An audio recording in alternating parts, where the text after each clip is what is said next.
என் பயிற்சியை புரிஞ்சுக்கிறதுக்கே தகுதி வேணும். என்னுடைய பயிற்சி இருக்குது இல்லை, அதை புரிஞ்சுக்கிறதுக்கே தகுதி வேணும். முதல் ஸ்டெப் புரிஞ்சு பண்ணுறதுக்கு ரொம்ப எளிமையான பயிற்சி தான், ஆனால் பண்ண முடியாது, பண்ண மாட்டீங்க. ஏன்னா உங்ககிட்ட ஒரு ஒழுக்கம் இல்லை. சுய ஒழுக்கம்னா உங்களுக்கு தெரிய மாட்டேங்குது. அப்படிலாம் தெரிஞ்சுதான் நான் ஏன் 40 நாள் கிளாஸ் வச்சுருப்பேன், கம்முன்னு உபதேசம் கொடுத்துட்டு கம்முன்னு போயிருப்பேன். ஏன் பண்ணல? தேவைப்படுது உங்களுக்கு. இதுக்கெல்லாம் அப்புறமா நான் அரசியல் கட்சி கூட பண்ணுறேன். ஏன் அப்படின்னாக்கா, நீங்கள் எதுவுமே பண்ண மாட்டீங்க, ஆனால் நீங்கள் நல்லா இருக்கணும்னு நினைக்கிறேன். அது அரசியலில் தான் சாத்தியம்.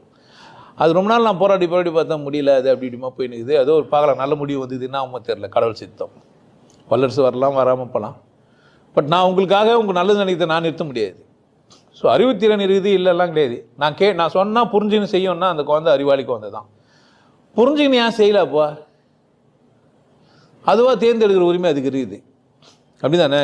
தேர்ந்தெடுக்கிற உரிமை உள்ள ஒரு குழந்தை தான் எல்லாருமே. நீங்கள் எல்லாருமே உங்களுக்கு தேர்ந்தெடுக்கிற உரிமை இருக்குது. செய்யலாம், செய்யாமல் இருக்கலாம். உங்களுக்கு